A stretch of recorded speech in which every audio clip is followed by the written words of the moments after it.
do ano passado, do verão de 2019.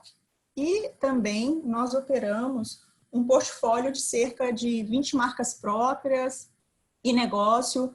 Acho que aí no Brasil, o que seria mais familiar para vocês são duas marcas do segmento de restaurante, que é a Restorando e a The Fork. São aplicativos que as pessoas usam para fazer reservas em restaurantes. Fazer uma overview da nossa área e alguns processos nossos. Então, a área de Data Privacy, ela pertence à área de Compliance. Aqui no Headquarters, em Boston, sou eu e a minha manager. A minha manager, ela é uma advogada bastante sênior. Ela é Chief Compliance Officer, Vice President and General Counsel. E em Londres são 2 advogados e mais uma pessoa da área de Trust and Safety. Então, o dia a dia acaba sendo mais comigo e com essas 3 pessoas que estão em Londres. E nós fazemos uma análise praticamente de 2 situações diferentes de pedidos. Devido ao nosso modelo de negócios, nós temos as reviews. Então, um tipo de análise que nós fazemos é quando o data subject, que é a pessoa física, que submete um pedido para a gente fazer tirar do site aquela review, porque tem algum dado pessoal e essa pessoa não se sente confortável, ela não quer que o seu nome esteja ali no site. Então, esse é um tipo de pedido.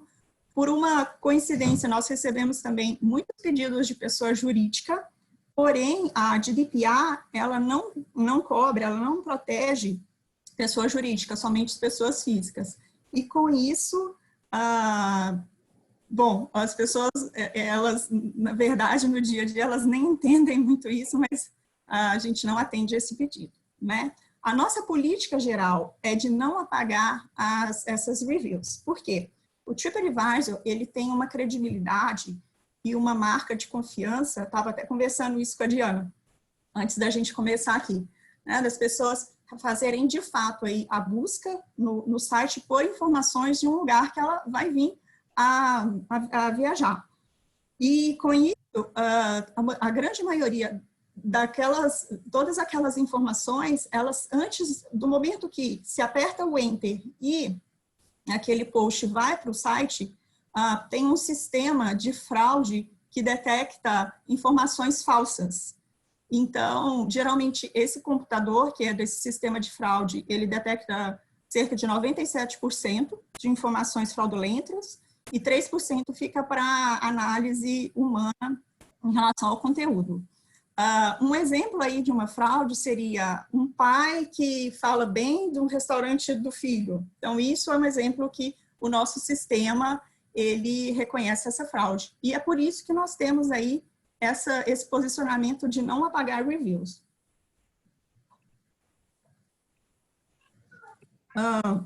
Nós temos aí um volume muito alto em relação a isso, conforme os números eu coloquei no slide anterior. E, inicialmente, as reuniões elas eram feitas com o Legal e com o Customer Support. Aí, nós do Legal desenvolvemos alguns guidelines como parte da evolução aí dos nossos processos. Hoje, o Customer Support, ele consegue fazer praticamente 90% dos pedidos e casos excepcionais são analisados por nós no jurídico. Esse segundo pedido, ele é o pedido que acredito que seja mais familiar para vocês e é o pedido que as empresas todas terão aí que se adequar em relação a eles, que é o pedido de acesso, portabilidade de dados e a eliminação de dados pelo usuário. Esse pedido, a gente tem isso semelhante no artigo 18 da LGPD. Então, como que é a trajetória desse pedido? O usuário, ele acessa a nossa política de privacidade. Na política de privacidade, tem um formulário que a pessoa coloca assim, o acesso e a portabilidade de dados, eles são muito semelhantes, então nós tratamos eles de uma forma igual. A pessoa submete esse, que nós chamamos de ticket, esse pedido, e o Legal Customer Support and Trust and Safety faz o tratamento desse pedido. Nós decidimos esse ano, uma prática recente nossa, que somente o Legal, ele seria a pessoa que faria a comunicação com o Data Subject. Então, o Customer Support, ele faz a deletion, a eliminação dos dados, o Trust and Safety, ele gera os relatórios de acesso e portabilidade, mas nós do Legal, que enviamos novamente para o Data Subject essas informações.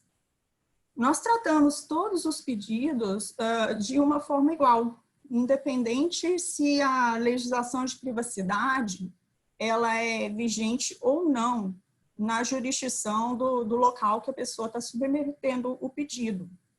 Então, para as pessoas que estão aqui e que não são da área jurídica, né, cabe lembrar que aqui nos Estados Unidos, os estados, eles legislam sobre vários assuntos e data privacy é um deles, ao contrário do Brasil, que nós temos aí uma lei única e federal. Então, por exemplo, aqui em Massachusetts, se a gente recebe um pedido de uma pessoa daqui, que não tem a lei de data privacy, mesmo assim, nós atendemos esses pedidos, porque Califórnia já tem, Nevada já tem, então essa foi a conduta que a empresa tomou, e, enfim, depois de várias discussões, esse tratamento igual para todas as pessoas. Vou falar aqui de relação a um volume de tickets para vocês terem uma ideia. Então, em 2019, a ordem de grandeza ela está em torno de 3.000 pedidos. E os pedidos para eliminar dados, eles foram 122% maior que os pedidos para acesso e portabilidade. Tá? Existem outros direitos na lei de LGPD, na GDPR, mas esses são os, digamos assim, os mais comuns e é a expectativa das pessoas, é onde as pessoas têm expectativa que as empresas respondam a elas. Uma segunda informação, o número total de pedidos no Q1 de 2020, ele foi 164% maior do que o número total de pedidos no Q1 de 2019. E uma terceira informação, o impacto do COVID, a título de curiosidade, o número total de pedidos em abril de 2020, agora, ele foi 41% inferior em relação a abril de 2019. Então, pelo que nós temos no nosso dashboard, o acompanhamento que a gente faz, se não fosse pelo COVID, provavelmente os números estariam crescendo. E mais uma vez, o Data Subject, e quando a LGPD ela entrar em vigor no Brasil, as pessoas perceberão como isso passa a ser um exercício de fato, assim, que a pessoa gosta, digamos assim, de exercer. Eu tenho aqui 2 slides de política de privacidade, eu vou passar por eles, e no final, se eu tiver tempo, eu retomo esses 2 slides. Vou mudar um pouco o foco da conversa para alguns elementos do programa de Data Privacy, sim. Então, algumas considerações ao desenhar um programa de Data Privacy. É importante atentar à velocidade do ritmo de tomada de decisão da empresa, fazer aí um cronograma, estabelecer metas de curto, médio, longo prazo, com todas as áreas de interface que o jurídico tem que fazer, eu vou falar delas daqui a pouco, considerar a cultura da empresa, o segmento, se essa empresa é do serviço financeiro, se é da área de saúde. Existem regulamentações específicas no que tange a data privacy para a área de saúde e também o estágio de desenvolvimento. Se ela é uma startup de 1 ano e meio, 2 anos, ou se ela é uma empresa de tecnologia aí já com 10 anos. Isso faz diferença porque na questão de uma empresa de tecnologia já bem estabelecida, a transparência, a comunicação com o user, ela é muito importante aqui para a empresa. Como também constatar o nível de maturidade da área de compliance, engajar key stakeholders, como TI, vendas e marketing, atendimento ao cliente, produtos. E, é claro, desenhar aí um programa com linha com os recursos disponíveis, de budget e staff. Alguns fatores de risco a considerar. Então, as empresas com operações globais, elas ficam mais expostas quando elas se expandem.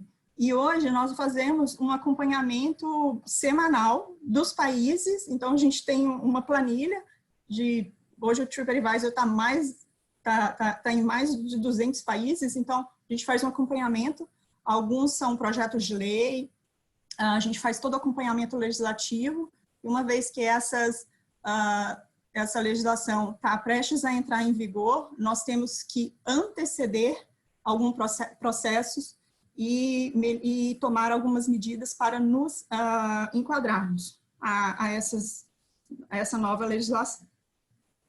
Hoje, existem várias propostas de data privacy pendente, inclusive aqui nos Estados Unidos, no nível tanto estadual quanto federal. A gente acompanha aí no noticiário que os CEOs das Big Techs, eles fazem aí uma pressão para que o país tenha uma lei federal, porque realmente, no dia a dia, atender todos os detalhes, todas as demandas de diversas jurisdições, eu acredito que, suponhamos, em 5 anos, no médio prazo, isso pode se tornar impraticável ou muito caro mesmo, um custo muito alto. Referente ao Brasil, o Cláudio comentou aí na abertura, a data de entrada de vigor da LGPD, ela é uma red flag para nós, então fica esse time, né? Se já é hora ou se vamos esperar aí mais um pouco para nos adequarmos a ela. Bom, quando falo aqui de sugestões, hoje eu estou falando para um público com demandas diferentes e específicas, então são aqui alguns pontos que se referem mais aqui à nossa prática, algumas medidas que deram certo, outras que deram errada, e fizemos a revisão para consertar algum deslize, algum erro, e não necessariamente elas se encaixam em todo o programa de data privacy.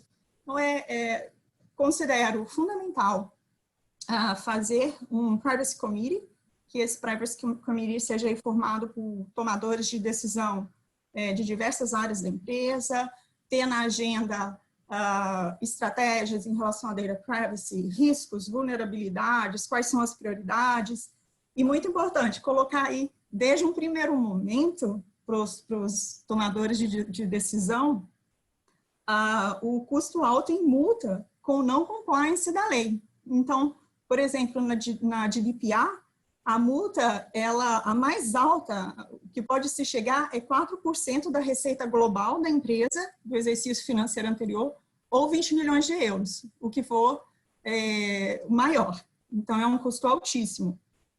E também analisar aí possíveis danos que podem acontecer com a imagem da empresa, caso ela não venha a comply com a lei de data privacy. Mais uma vez, engajar aí os líderes de diversas áreas, como jurídico, segurança da informação, recursos humanos, RP, atendimento a cliente, ou a implementação desse programa de data privacy na empresa, eles são muitas hands on deck, senão o programa é pegar uma lei e colocar essa lei de pé em funcionamento na empresa. Então, precisa da contribuição de diversas áreas, facilita treinar uma pessoa interna para ser aí o interface, geralmente essa pessoa é do jurídico, em fazer aí interface com as demais áreas. E a Privacy Letter foi uma forma também que nós encontramos de fazer com que o assunto ele seja mais fluido e mais familiar para as pessoas. Então, eu faço a revisão final dessa Privacy Letter, nós enviamos ela semana sim, semana não, para o C-Level de todas as empresas. Aqui, do TripAdvisor em si, as empresas de restaurante que eu mencionei, o headquarters fica na França, então nós enviamos também para eles e também tem essa troca de demandas dentro do Data Privacy. Para não perder tempo e dinheiro, desenhar um programa já aí em larga escala para evitar qualquer retrabalho e custos e adaptar todas essas soluções que eu mencionei aqui a empresas de médio e pequeno porte, porque aqui a minha visão é do headquarters de uma empresa global, uma empresa brasileira que não tem uma operação aí no exterior, irá se preocupar somente com a LGPD, e não com a lei da Tailândia, a lei da Coreia, como é a nossa preocupação hoje. E fazer com que o Data Privacy ele seja um projeto para a alta gerência e evitar com que essa prioridade ela se materialize quando o usuário e entidades reguladoras passarem a demandar da empresa. Por ser aí um assunto novo, pode haver uma resistência da alta gerência e encaixá-lo como sendo aí uma prioridade na agenda deles, né? Porém, quando essas empresas elas começam a se preparar anteriormente e quanto mais melhor preparadas elas estiverem, quando a lei entrar em vigor, e quando as penalidades forem ser aplicáveis, as empresas estarão aí mais preparadas para lidar com a LGPD ou qualquer outra legislação que essa empresa precisará. Bom, é isso que eu tenho a dizer aqui. Eu estou deixando o meu e-mail aí no canto. Caso aqui na nossa sessão de perguntas a gente não tenha tempo para superar, fica à disposição. É um prazer para mim falar de Data Privacy. Então, mais uma vez, muito obrigada a todos. Obrigado, Marina Delfino, pelas informações, um conteúdo rico, né? E vamos continuando o tema. Quem tiver perguntas, por favor, formule-as por meio do chat da ferramenta Zoom. Teremos uma sessão de perguntas e respostas ao final. E agora eu passo a palavra ao meu colega de profissão, Fabrício Cardim. Obrigado, Cláudio. Obrigado, Marina, pela apresentação. Aqui me cumpre, na verdade, fazer uma breve apresentação do nosso próximo speaker, o Daniel Arbix, e eu vou tomar a liberdade de fazer isso de forma bastante pessoal, porque é um prazer tê-lo aqui hoje, Daniel. Daniel, eu conheço ele desde pelo menos 17 anos de idade. Nós fomos contemporâneos do Faculdade de Direito do Largo de São Francisco, fomos diretores juntos do Centro Acadêmico 11 de Agosto, o Daniel foi presidente na nossa gestão, então é um prazer muito grande tê-lo aqui conosco. O Daniel eu conheço muito bem, então tenho a liberdade de falar para ele. Ele, na verdade, tem dois defeitos, vou começar assim. Primeiro, ele é São Paulino, e o segundo, ele fez o LLM em Stanford e não fez em Columbia, como a maioria aqui. Mas, superado isso, ele vai poder falar um pouco também da experiência dele.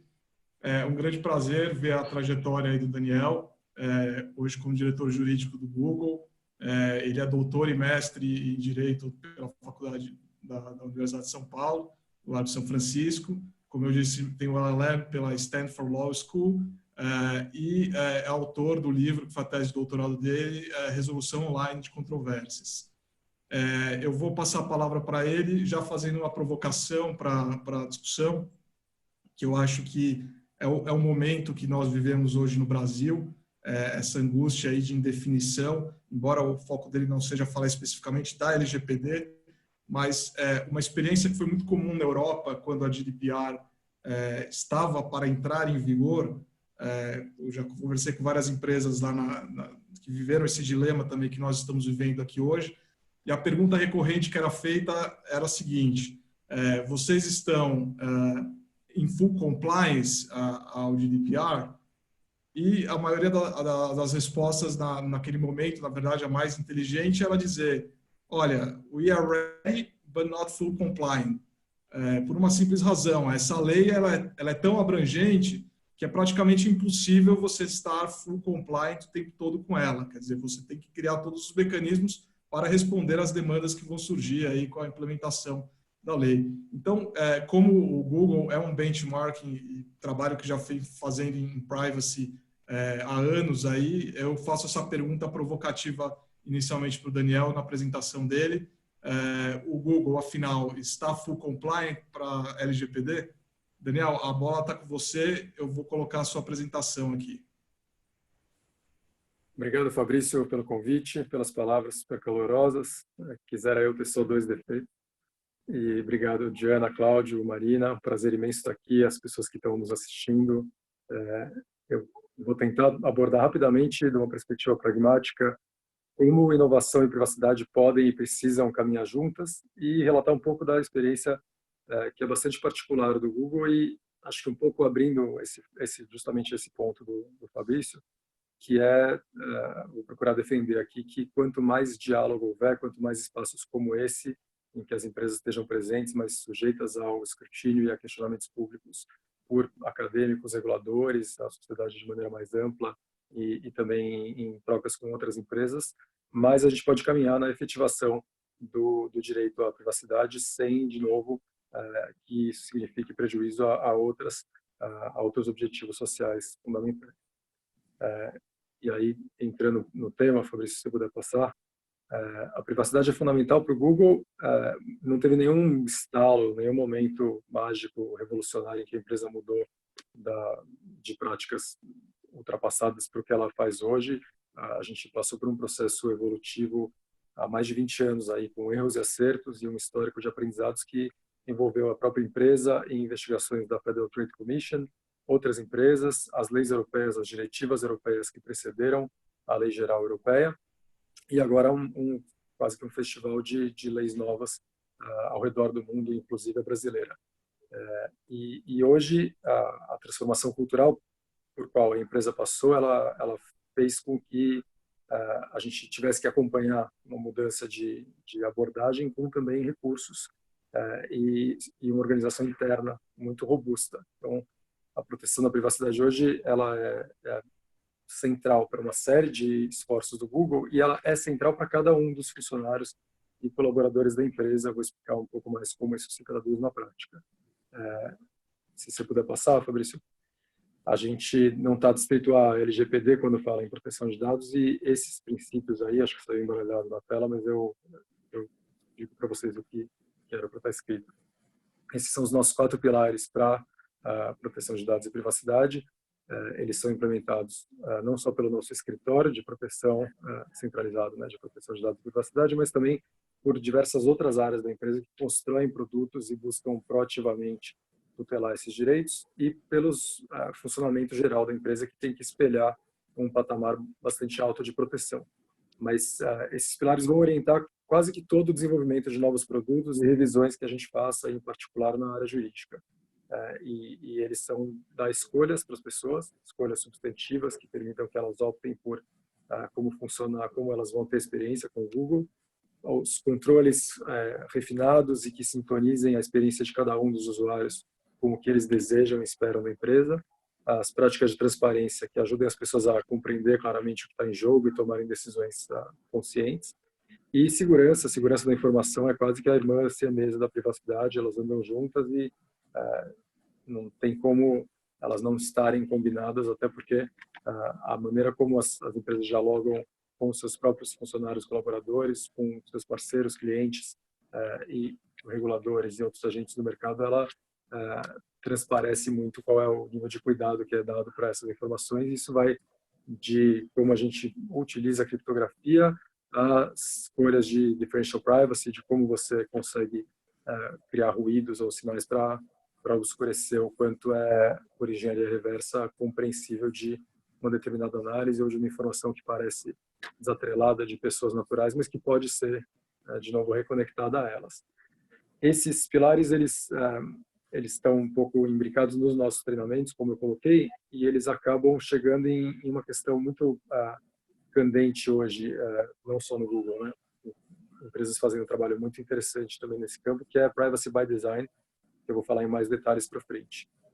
Mas para a gente trilhar esse caminho de passar por desafios práticos, lembrando que o Google não tem uma receita de bolo, uma bala de prata para como lidar com proteção de dados, nem é uma empresa que pode ser um bom modelo dado o seu porte, a visibilidade nesses temas. O que eu vou procurar falar é um pouco como a nossa visão e a tentativa de ser proativo auxilia a empresa a tentar ser a best in class em termos de proteção de dados, o que é privacy by default e by design, e quais aprendizados nossos e quais iniciativas de comunicação têm se revelado mais frutíferos. Para entrar no primeiro tema, então, visão e proatividade, eu coloquei essas duas colunas aí, né, tanto para a concepção de novos produtos quanto para revisões e melhorias que são feitas. A empresa tem que ter um programa robusto internamente, mas em especial ela tem que estar aberta a inputs externos e conseguir trabalhar com qualquer crítico, qualquer pessoa disposta a criticar, apontar problemas e defeitos. E para que isso aconteça, tem uma revisão que é interdisciplinar dos produtos.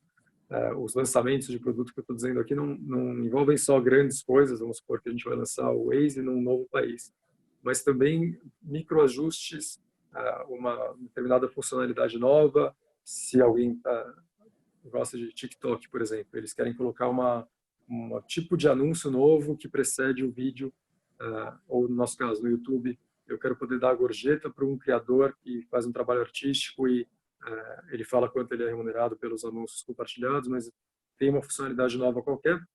Cada uma dessas revisões pontuais tem um trabalho de um grupo não só da engenharia, mas também de outras áreas, que vai ter que examinar as medidas protetivas à privacidade, quais são as soluções técnicas disponíveis, o que mais a empresa poderia fazer, e garantir que os casos de alto risco sejam sublinhados e que as revisões necessárias sejam feitas, também buscando harmonização entre as práticas da empresa ao longo de suas várias linhas de negócio e áreas de produto. Essa proatividade que é exigida de todo mundo na prática, ela também levou a empresa nos últimos anos a desenvolver produtos que são mais protetivos à proteção de dados e que nos auxiliam muito no diálogo com reguladores, com legisladores. Então, exemplos recentes, talvez vocês utilizem ou tenham visto, né? A gente ampliou a forma de navegação anônima do Chrome, do navegador, que já existe há muitos anos, para também o YouTube ou o Google Maps. Se puder passar, Fabrício. Quando a empresa, portanto, tenta trazer todos esses temas para o momento zero, vamos dizer assim, para a concepção, para o brainstorm sobre produtos antes que eles comecem a ser desenvolvidos, ela começa a colocar em prática aqueles pilares e faz uma série de mudanças, que são mudanças tecnológicas, mas que exigem um olhar, acho que a Marina ressaltou isso de forma bastante clara, de múltiplas áreas, em especial do jurídico ou das áreas de compliance. A gente tem visto isso no nosso universo em mudanças em como os browsers funcionam, banimento de flash cookies, uma mudança anunciada para cookies de terceiros, as bases legais, que são justificativas que as empresas, os agentes de tratamento na linguagem legal, né, mas empresas, órgãos públicos, até entidades do terceiro setor, precisam dar para poder tratar os dados pessoais, elas são escolhidas com bastante cuidado, e essa análise ela se retroalimenta. Não tem como a engenharia definir que precisa para, por exemplo, combater fraude, utilizar determinados dados, e isso não seja também revisado pelo departamento jurídico. Não tem como alguém de alguma área aconselhar, olha, a gente pode fazer o consentimento aqui, se ele não for possível da perspectiva prática, se a pessoa vai usar aquele determinado produto no celular, e não vai conseguir, no momento de necessidade ali, prover um consentimento informado. E tem uma série de exemplos recentes, a gente pode entrar neles nas perguntas, se tiverem curiosidade, mas a maneira como a gente traduz esses princípios na prática, ela está muito atrelada ao desenvolvimento interno também. Então, para tocar no ponto que a Karen levantou, né? O Google não utiliza prestadores de serviços terceiros para gerir os logs de acesso, registros de como as informações transitam, a gestão de nível de acesso, de criptografia sobre bases de dados. Isso é feito internamente, o que também acaba nos forçando a confrontar os dilemas de proteção de dados e o que você, em alguns casos, vai perder em termos de inovação, de velocidade, de transparência, para poder ter uma garantia de proteção mais elevada. Se você puder passar, Fabrício. Nos aprendizados e comunicações, desculpa esses blocões de texto aí, mas em linhas gerais, né, o que a gente se propõe a fazer é tratar como parte integral do programa de privacidade os treinamentos não como um checkbox a ser ticado, mas muito mais como um início de uma imersão de cada pessoa da empresa nessa missão, no fundo, que é a última, que é de garantir a confiança dos usuários dos nossos produtos e serviços por meio de proteção adequada dos dados pessoais. E aí, para garantir que esses treinamentos não morram assim que a pessoa acabou eles estão também num contexto mais amplo de debates internos, de trazer críticos para dentro da empresa, de quando há uma questão de repercussão ampla, a gente conseguir fazer também importado na engenharia, o jargão, um post-mortem, engenharia da comunicação, da computação, e rever onde a gente errou e por que errou e tentar corrigir e aprender com os erros. E esses treinamentos estão hoje espraiados de uma forma tal que a gente consegue ter 100% da empresa em termos de pessoas treinadas no treinamento geral e também ter customizações para os times de engenharia que tratam dados pessoais conforme a área deles e o tipo de preocupação mais acentuada que cada produto vai no fundo levantar. Os diálogos, eu tinha falado antes da questão da abertura, de ouvir feedback, de tentar rever as questões, e ele evidentemente não exclui o monitoramento regulatório efetivo. Sem um regulador próximo, sem legisladores atentos às mudanças sociais e tecnológicas, as empresas vão possivelmente fazer menos do que elas deveriam. Agora, também apostamos em ter esses diálogos para que a regulação seja mais inteligente, para que ela não seja bad actor regulation, para que o foco sejam as possibilidades da tecnologia e da manipulação de dados pessoais numa economia fundada em dados que beneficie as pessoas na medida máxima possível. A aplicação das leis e até o enforcement, as sanções, as multas, as suspensões de dados são importantes, a accountability de todos é fundamental, mas para realizar bem a missão delas institucional, as autoridades de proteção de dados em todo o mundo precisam também elas se engajarem em diálogos pautados por confiança, aprendizado conjunto e buscar a educação dos vários atores que vão estar envolvidos nesse tratamento de dados pessoais.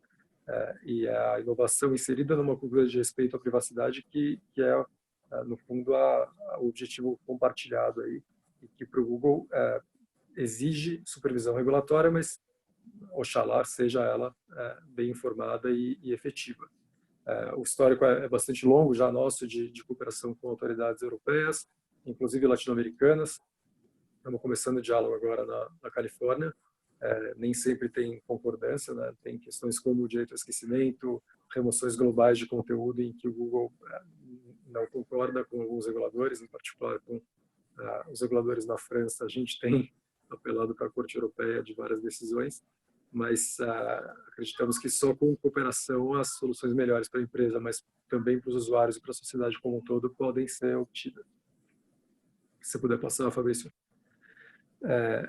O Privacy by Design é um nome da moda para se referir justamente a essa preocupação, que desde a concepção, desde o início, desde a gênese de produtos, a gente pense nos resultados últimos com relação aos dados pessoais. Inteligência artificial, acho que é o exemplo mais forte da empresa, né? Essa animação bonitinha, espero que não dê tontura em vocês. ela procura demonstrar, trazer o tema à tona. A empresa reconheceu que a inteligência artificial é uma tecnologia muito poderosa e que requer questionamentos, indagações e reflexões contínuas sobre como ela é utilizada. E aí, em 2018, nós anunciamos alguns princípios para guiar o que a empresa ia fazer olhando para o futuro, algumas linhas vermelhas que nós não cruzaríamos, e como parte desses princípios, que são públicos, tem a questão da proteção de dados, da privacidade, está em primeiro lugar e ser necessária para que um ecossistema de inteligência artificial e de utilização de largas bases de dados seja possível. Fabrício, se puder passar. E aí um ponto de aprendizado nosso prático e também de tentativa, como eu estava dizendo, no mesmo esteio de proatividade, é nos valermos do que a empresa pode construir ou das propriedades que ela já possui para concretizar a proteção de dados pessoais. Acho que a iniciativa mais importante dos últimos anos no Google foi essa conta, a conta que as pessoas já possuíam, centralizar de uma maneira simples e intuitiva as escolhas sobre segurança e proteção de dados. E aí, se puder passar, a empresa também criou prompts para que as pessoas sejam guiadas por um caminho para retomarem, reverem e poderem aprimorar a experiência delas com base em escolhas efetivas, em controles que elas têm à disposição, mas que elas precisam saber que existem e precisam conseguir aplicar. Então, tem o check-up de privacidade, tem a verificação de segurança também. Essa é uma print da minha tela depois de ter feito, né? Então, a gente acaba lembrando as pessoas, olha, você usava a sua conta num computador ou num telefone que não existe mais, ou você não tem um telefone adicional para poder recuperar a conta, um e-mail extra. Então, são pequenos nudges, são pequenas insinuações para que as pessoas trilhem um bom caminho para a proteção de dados e segurança da informação, e no mesmo sentido, controlem melhor e ajustem a sintonia fina ali do que elas desejam ter de experiência com os dados pessoais delas. Se puder passar, Fabrício. A nossa propriedade mais valiosa, no fundo, é a página central do mecanismo de busca. Esse é um exemplo recente do Dia da Privacidade, em que a gente fez uma propaganda, de novo, na propriedade central da empresa. E aí, se você puder passar, na própria conta logada, quando alguém vai fazer uma busca no Google, tem aqueles direcionamentos para os dois check-ups que eu comentei antes. Então, o exemplo desse primeiro que está aí é da privacidade. E aí, Fabrício, se puder passar para o seguinte, é a mesma utilização. Então, no fundo, é quando a gente tem conversa com os reguladores e eles perguntam o que mais vocês poderiam fazer, a gente poder dizer, olha, eu estou utilizando os recursos que eu tenho disponíveis nos nossos sites, um lugar em que eu não permito que anunciantes coloquem uma publicidade, é o canal mais premium possível em que eu vou tentar acentuar e elevar o nível de proteção de dados pessoais. E aí, Fabrício, se puder descer mais um.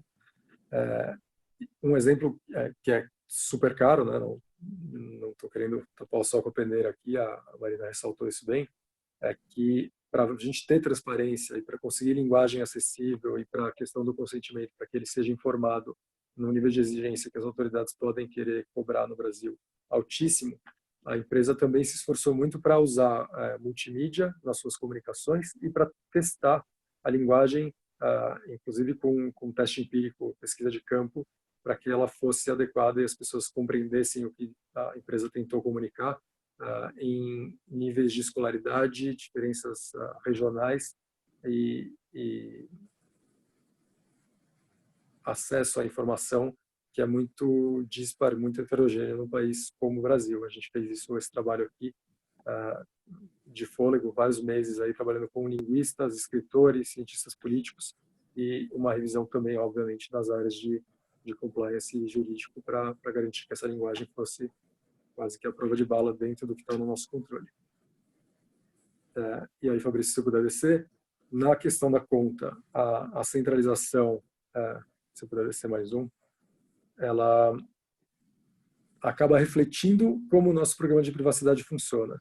Então, os processos de revisão dos produtos geram uma integração melhor na conta centralizada a documentação muito completa que a empresa precisa ter para fins de diálogo com as autoridades de proteção de dados, ela nos também auxilia a identificar pontos cegos, pontos de melhoria, que tem que, num lugar único de acesso fácil pelas pessoas, onde elas têm os controles, estarem presentes ali.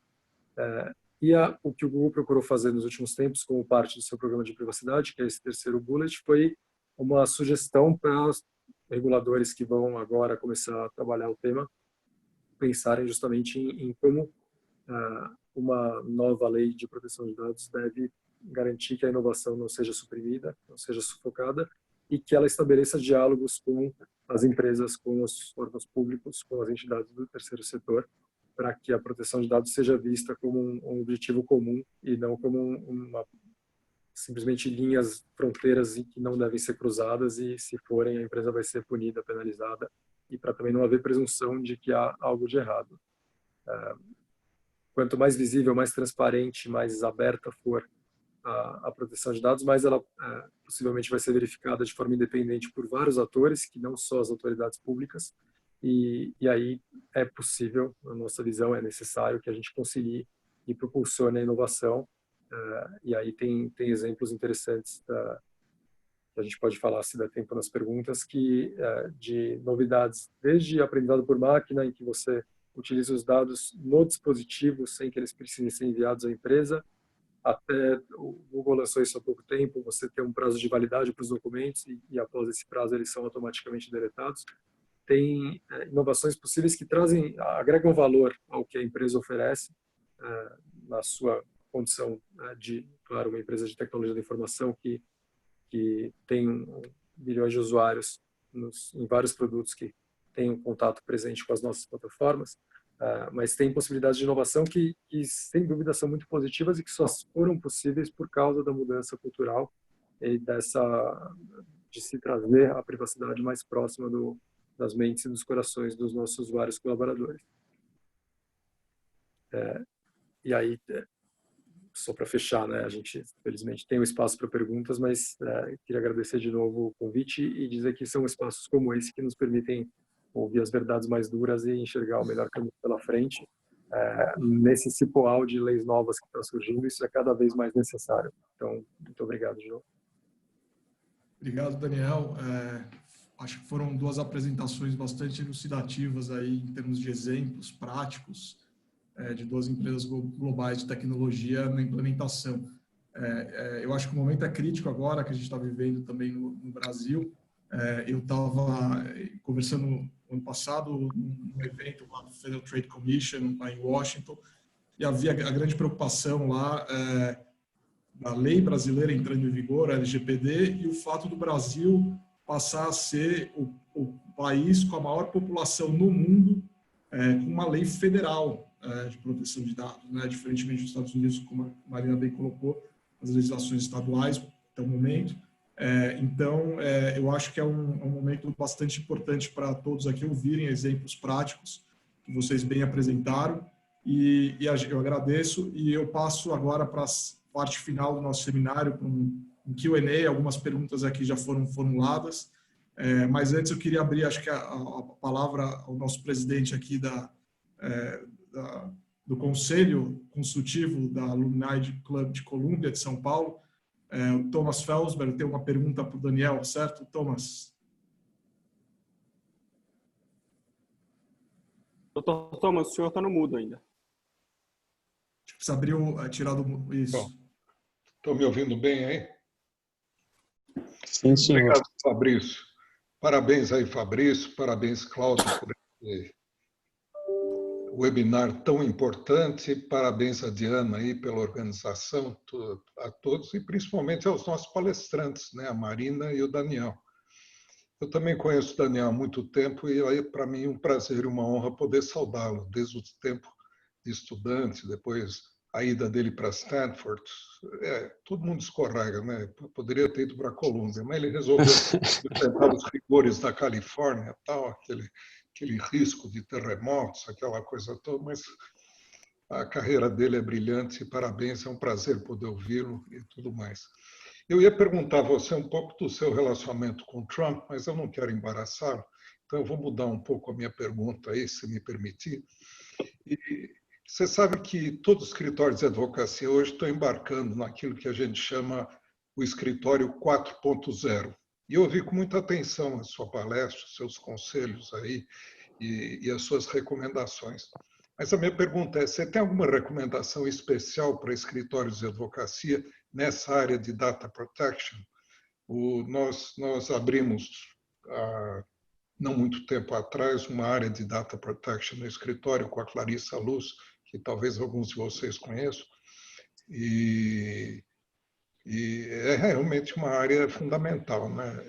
É um terror que todos nós temos, de um lado, que os nossos dados sejam invadidos, e, por outro lado, é a necessidade de proteger os nossos clientes também, de que eles não sofram um atentado semelhante. Então, e a proteção dos dados aí se afigura como um dos grandes tópicos hoje em dia. Então, se tiver algum conselho para os nossos escritórios aqui presentes que almejam o 4.0, que estão imbuídos dessa missão, eu ficaria muito grato, Daniel. Thomas, é um prazer imenso te ver aqui, te ouvir, e obrigado pela carta de recomendação que me fez entrar em Stanford, além da carta para a Colômbia, foi fundamental, você sabe disso. Eu só queria usar esse espaço, desculpa o abuso com o resto das pessoas, mas o Thomas foi quem me ensinou tudo a parte que eu sei da advocacia, e saber toda a parte que eu não sei, saber essa diferença é fundamental.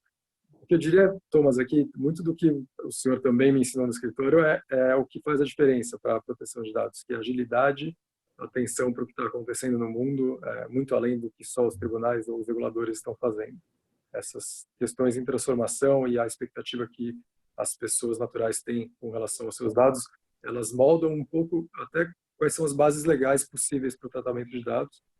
Quando a lei fala nas várias alternativas aí de consentimento, cumprimento de lei ou regulação, execução de contrato, se as pessoas entendem que determinada maneira não funciona ou se a comunicação não está fluindo, se, para ficar no que é uma âncora, é um eixo de várias leis, o princípio da transparência não é atendido, é um fenômeno muito mais sociológico do que jurídico, e a percepção dele pode demorar pelos reguladores, mas ela vai causar ondas, espero que não sísmicas, mas ela causa ondas também em como as empresas têm que se adequar.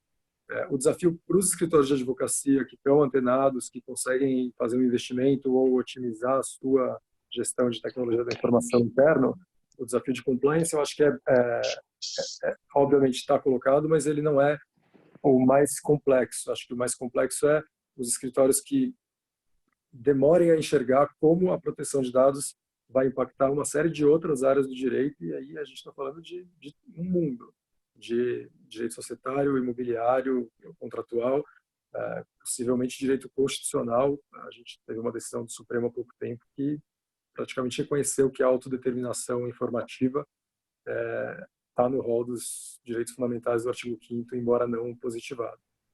Então, eu diria que o desafio é continuar correndo e se mantendo a par do que ocorre dentro e fora das cortes.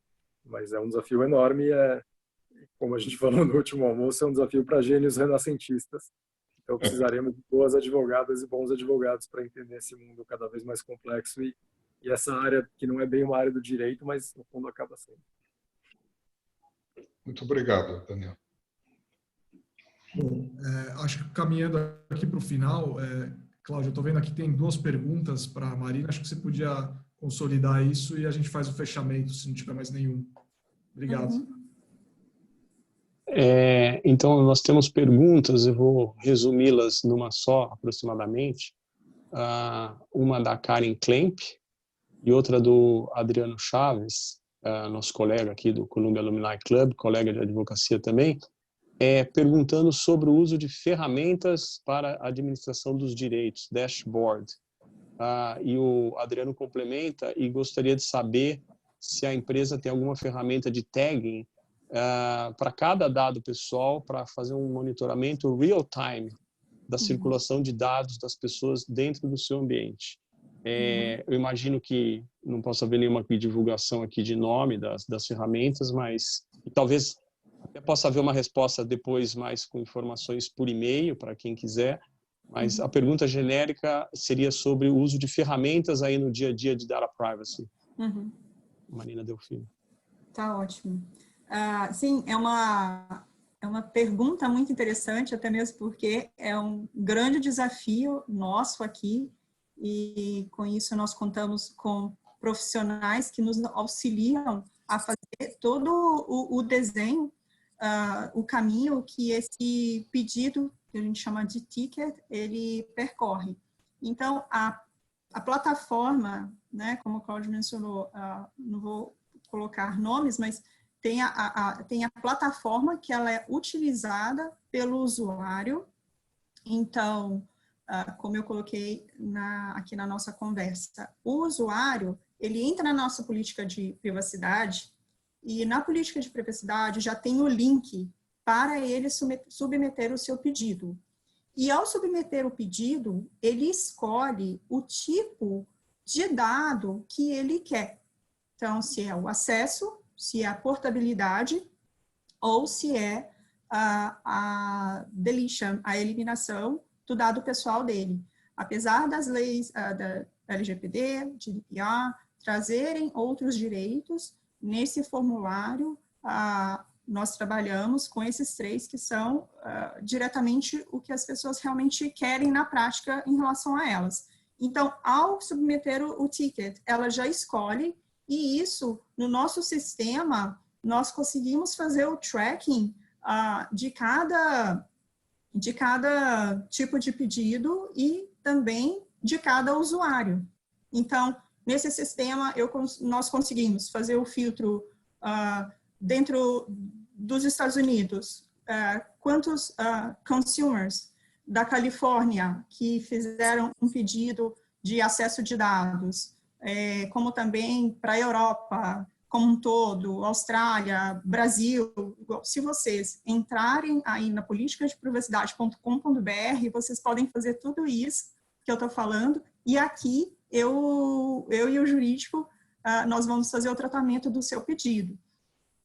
E o dashboard, ele nos dá, sim, as ferramentas aí, gráficos, para fazer todo esse acompanhamento. A gente também tem que comply com os prazos. A GDPR, nós temos 30 dias para responder, CCPA 45, mas a gente tenta responder o mais rápido possível, e nesse período conseguimos fazer todo o tracking em tempo real, sim, entrar no sistema a qualquer momento, eu consigo fazer um filtro e ter os dados aí de quantos pedidos tem para cada categoria, a localização do usuário, isso, e há quanto tempo esse processo está em andamento internamente. Eu entendo que o tema é bastante rico, né? Daria para a gente ficar bastante mais tempo falando, mas tem um compromisso com o nosso público, com a nossa audiência, de que duraria aproximadamente 60 minutos, e essa ferramenta aqui é tão precisa que já está dizendo que a gente está aqui nesse momento com 1h08. Então, em nome do grupo de Data Privacy do Columbia Alumni Club de São Paulo, eu agradeço a todos que estiveram presentes. Diana Nasser. Queria também agradecer, Marina, Daniel, que oportunidade que tivemos para ouvir sobre essas novas leis, a maneira que estão sendo protegidos os nossos dados. Realmente, a gente vê a grande diferença também, principalmente no Google, né? Antigamente, a gente não conseguia, tinha informação de tudo que a gente procurava, todos os searches. Hoje em dia você pode lidar com isso, a transparência, estamos evoluindo na direção certa, mas está ficando mais complexo. Então, foi maravilhoso ter vocês conosco, e tomara que a gente se veja logo em outro webinar aqui de Colômbia. Muito obrigada. Obrigada. Muito obrigada. Muito obrigado, foi um prazer.